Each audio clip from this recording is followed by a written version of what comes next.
Olá, tudo na paz? Em Apocalipse capítulo 2 e 3, o Senhor Jesus, através do seu servo João, escreve 7 cartas às 7 igrejas da Ásia que existiam naquela época.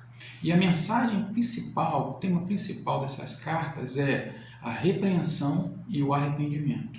É o Senhor Jesus repreendendo as obras daquelas igrejas e ao mesmo tempo chamando elas para o arrependimento. Nós precisamos entender que o livro do Apocalipse é um livro que revela os acontecimentos que antecedem a segunda vinda do nosso Senhor Jesus Cristo. E o fato dessas cartas estarem incluídas neste livro nos faz entender que a sua mensagem, ela de fato não é apenas para a igreja, as 7 igrejas da Ásia, mas também ela tem uma ênfase para a igreja do tempo do fim, porque a ênfase maior do livro do Apocalipse é o tempo do fim. Então nós podemos dizer que essas cartas, ela tem um duplo cumprimento. Ela tem realmente uma aplicação para a igreja da Ásia que existia naquele período, mas principalmente ela também vai apontar para a igreja do tempo do fim. Então esse entendimento é importante para a gente não perder a revelação. Ela é aplicada para aquele momento, para aquela igreja local, mas também é para o tempo do fim. Então, com esse entendimento, eu queria ler uma passagem que se encontra lá em Apocalipse, no capítulo de número 3. E essa passagem é onde o Senhor Jesus escreve a carta para a igreja de Sardes.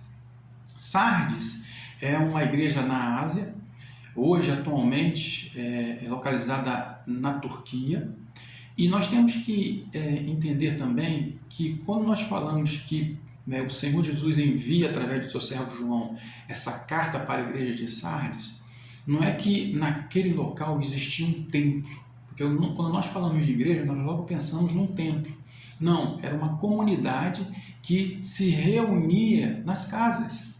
Então, é para essas comunidades que o Senhor Jesus, através do seu servo João, está escrevendo essa carta. Então, nessa passagem de Apocalipse 3, a partir do verso 1, diz o seguinte: Ao anjo da igreja em Sardes, escreve: Estas coisas diz aquele que tem os 7 Espíritos de Deus e as 7 estrelas. Essa menção aqui, essa descrição, ela remete ao Senhor Jesus. Essa descrição você vai ver ela sendo feita em Apocalipse 1 e também em Apocalipse 5. Conheço as tuas obras, que tens nomes de que vives e estás morto. Sê vigilante e consolida o resto que estava para morrer, porque não tenho achado as tuas obras na presença não tenho achado íntegras as tuas obras na presença do meu Deus. Então, de cara aqui, nós vemos que o problema desta igreja era as suas obras. O Senhor Jesus, ele fala aqui, olha, eu conheço as suas obras, eu sei das suas práticas, do que vocês estão fazendo, e essas suas obras, elas não são íntegras. Vocês têm uma aparência de que vive, mas vocês estão mortos espiritualmente. Então Jesus ele detalha o contexto espiritual daquela igreja.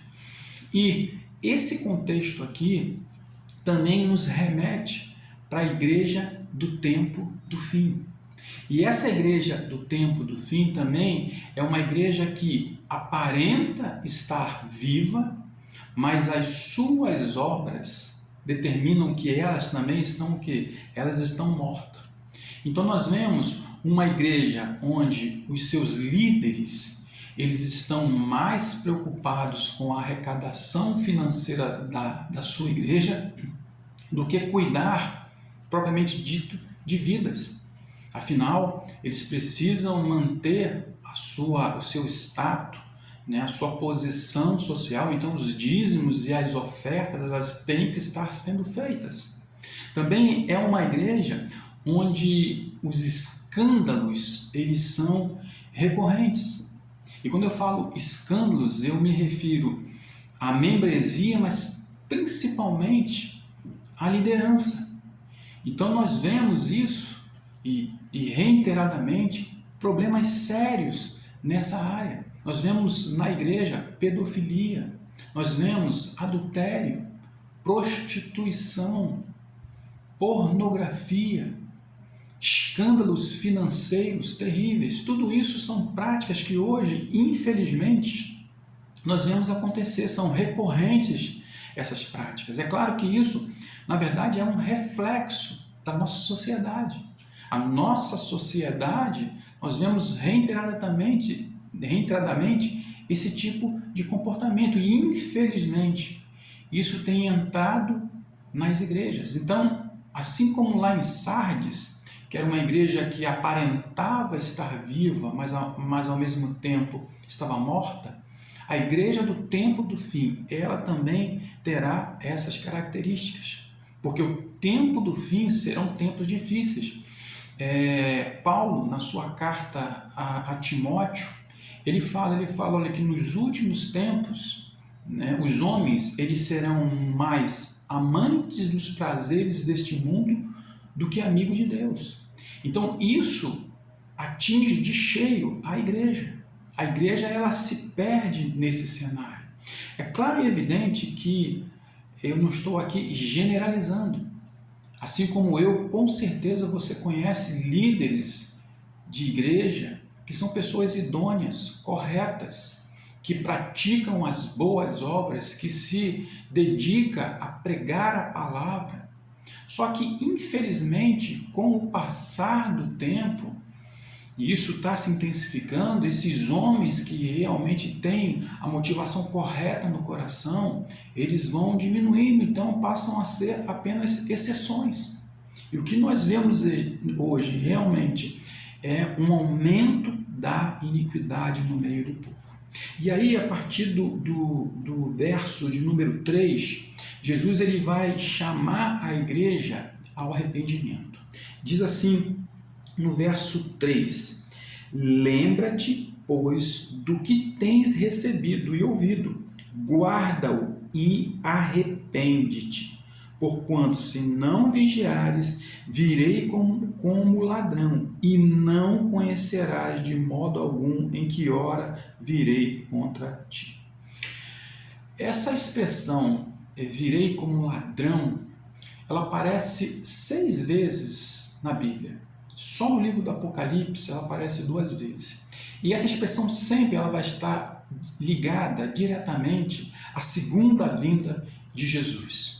Então, quando você vê essa expressão, virei como ladrão da noite, ela remete para a sua segunda vinda do nosso Senhor Jesus Cristo. E quando se fala isso, que ele virá como ladrão, ela está relacionada que a vinda do nosso Senhor Jesus, ela virá de forma surpreendente. Ninguém espera o ladrão. Então, a vinda do nosso Senhor Jesus, ela será feita de forma surpreendente. A grande maioria da humanidade, ela não estará esperando. E não estará esperando por quê? Porque não creem, não conhecem a palavra e, muito pelo contrário, desprezam a palavra. Não têm conhecimento. São céticos, então não tem nenhum apego da palavra e não conhece. Por isso, a palavra diz que a vinda do nosso Senhor Jesus será como o ladrão da noite, de forma inesperada, ele voltará. Tanto é que em Apocalipse, capítulo de número 1, que narra que todo olho verá a vinda do nosso Senhor Jesus Cristo, vindo com poder e muita glória, nessa passagem diz que todos os povos lamentarão. É interessante, eles lamentarão, ou seja, eles não se alegrarão, não estarão contentes com a vida do nosso Senhor Jesus. Por que eles se lamentarão? Porque eles rejeitaram, porque eles não conhecem, são céticos, não aceitam. E Jesus, para esses, ele virá com juízo, para estabelecer o seu reino aqui na terra. Então, por isso que diz que as nações, elas lamentarão a vinda do nosso Senhor Jesus Cristo. Agora, a questão é, será que todos vão lamentar? E aí nós temos um entendimento lá em 1 Tessalonicenses, no capítulo 5, onde Paulo também utiliza essa expressão, que a vinda do nosso Senhor Jesus Cristo, ela virá como um ladrão. Mas ele diz que ele virá como um ladrão para aqueles que estão em trevas. Aqueles que estão em trevas, aqueles que rejeitaram o evangelho, aqueles que são ateus, que ignoram isso, Jesus ele virá como ladrão, e esses estão em trevas. Para você ter uma ideia, no continente europeu, hoje, nós podemos dizer que o continente europeu é praticamente um continente ateu. As igrejas estão sendo fechadas. Então, você falar da vinda de Jesus, você está falando algo que não tem nenhuma base para eles, porque eles não creem. Então, para esses, são esses que realmente estão em trevas. Jesus virá como ladrão. Mas para aqueles que estão na luz, Jesus não virá como um ladrão. E quem que está na luz? Aqueles que conhecem a palavra de Deus, aqueles que dão valor à palavra de Deus, que amam a palavra de Deus, que meditam, que conhecem as profecias, que conhecem os sinais, as chamadas dores de partos. Então a vinda do Senhor Jesus não será uma surpresa, então ele não virá como um ladrão. Ele virá, na verdade, com uma expectativa. Aqueles que estão na luz, eles não lamentarão, eles celebrarão, porque eles verão a vinda do nosso Senhor Jesus com poder e com autoridade para estabelecer justiça, equidade sobre essa terra. Então eles se alegrarão com a vinda do nosso Senhor Jesus. Então aqueles que estão na luz, Jesus, ele não virá como um ladrão. E isso inclui a igreja. A igreja, teoricamente, ela tem que ser luz, sal da terra e luz do mundo, né? Mas aí, nessa passagem aqui, que nós lemos aqui, existe uma advertência que Jesus faz. Olha a advertência que Jesus faz.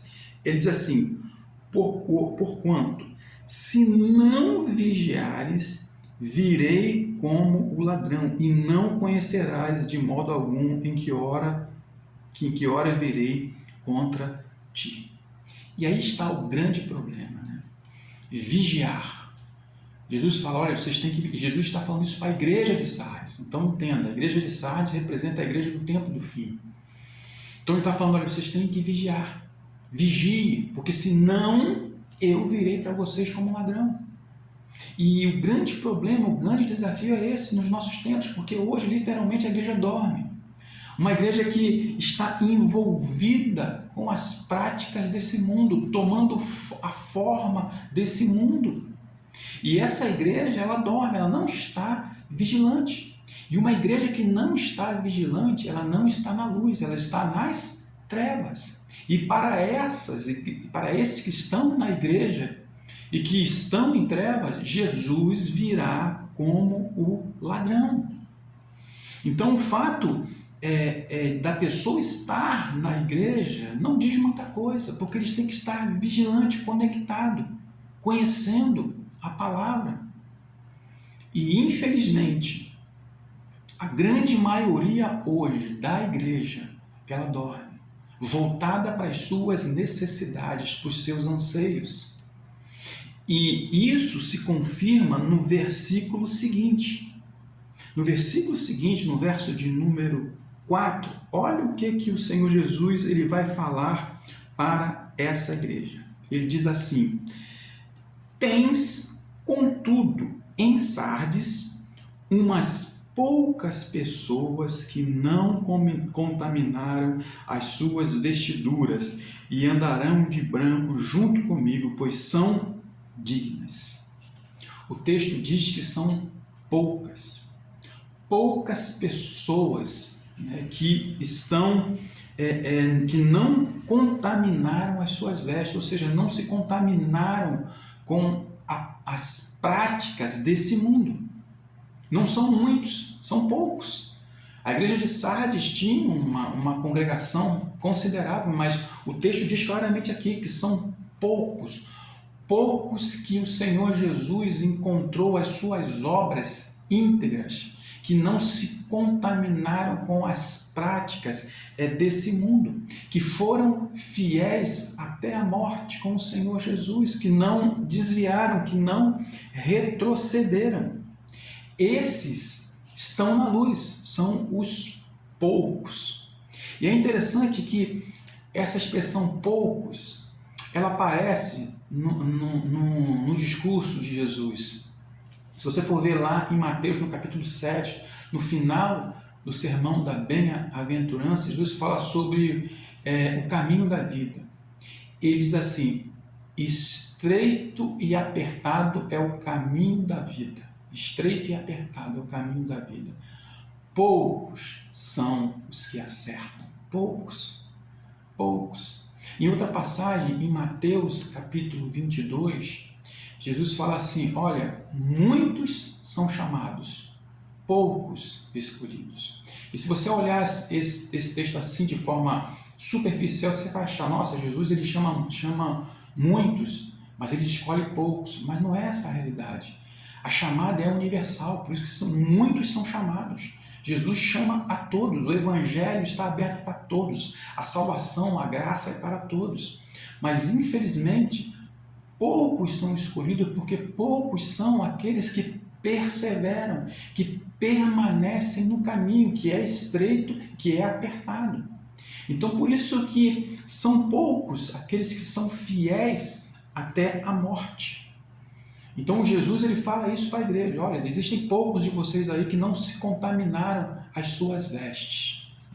E aí, no verso 5, continua, diz assim no verso 5: o vencedor será assim vestido de vestiduras brancas, e de modo nenhum apagarei o seu nome do livro da vida. Pelo contrário, confessarei o seu nome diante de meu Pai e diante dos seus anjos. Quem tem ouvidos, ouça o que o Espírito diz à igreja. Então, ele diz aqui que o vencedor, ele assim será vestido de vestiduras brancas e que jamais o seu nome será apagado do livro da vida. Essa passagem aqui que fala sobre vestiduras brancas, e vestiduras brancas, ela expressa pureza, santidade. Isso aqui, essa passagem nos remete diretamente lá em Apocalipse 19. Em Apocalipse capítulo 19, onde a última semana de Daniel já passou, a chamada grande tribulação, os 7 anos, há algo tremendo, que é as bodas do Cordeiro, que é o encontro da noiva, que é a igreja, com Cristo, que é o noivo, nos céus. É quando há o arrebatamento da igreja e há a ressurreição daqueles que morreram em Cristo, participantes da primeira ressurreição, e se encontrarão nas nuvens com o Senhor Jesus, as bodas do Cordeiro, o arrebatamento da igreja. E esse arrebatamento, ele não vem antes ou durante a grande tribulação, ele vem depois da grande tribulação. O próprio capítulo 19 já é o final do livro. Então, é nesse momento que há esse encontro glorioso, majestoso, poderoso do Senhor Jesus com a sua noiva. E o texto fala também sobre vestiduras. E eu queria ler essa passagem, porque também é uma passagem que se encaixa perfeitamente sobre essa passagem na igreja de Sardes. Diz assim: alegremo-nos, exultemo-nos e demo-lhes a glória, porque são chegadas as bodas do Cordeiro, cuja esposa a si mesmo já se ataviou. Pois lhe foi dado vestir-se de linho finíssimo, resplandecente e puro, porque o linho finíssimo são os atos de justiça dos santos. Então, é uma noiva que a si mesmo se ataviou, se adornou, se preparou. E diz o texto que ela está vestida, né, de linho finíssimo. E esse linho finíssimo são os atos de justiça dos santos. A igreja gloriosa, santa, santificada. Uma igreja que é santa não significa que ela é perfeita. Nós aqui não seremos perfeitos, mas santo é ser separado das práticas desse mundo. Ou seja, é uma igreja que batalha, que luta contra o pecado, que mortifica a sua carne, que vence o pecado, que santifica o nome do Senhor aqui na terra, que dá bom testemunho, que persevera, que permanece no caminho estreito e apertado. E o linho finíssimo, e diz o texto que o linho finíssimo são os atos de justiça dos santos. Os atos de justiça são o que? São as suas obras. O Senhor Jesus, ele não vai levar uma igreja manchada, maculada por práticas mundanas. Então a verdadeira igreja, ela precisa se santificar, se separar. E assim como lá na igreja de Sardes, que eram poucos, no tempo do fim, poucos serão fiéis. A igreja, ela está cada vez mais se moldando a esse mundo, às práticas desse mundo. Que eu e você possamos estar atentos diante disso, com temor e tremor diante do nosso Senhor, cuidar da nossa vida, dar o nosso bom testemunho, sermos testemunhas fiéis do nosso Senhor Jesus aqui nesta terra. O meu desejo é que tanto eu como você, quando nos apresentarmos diante do tribunal de Cristo, onde todas as coisas serão julgadas, estabelecidas, todas as coisas estarão nuas e patentes diante do Senhor, que as nossas boas obras, que as nossas obras sejam provadas e aprovadas pelo Pai e também pelo Filho. Fica aqui esse recado. Deus te abençoe em nome de Jesus.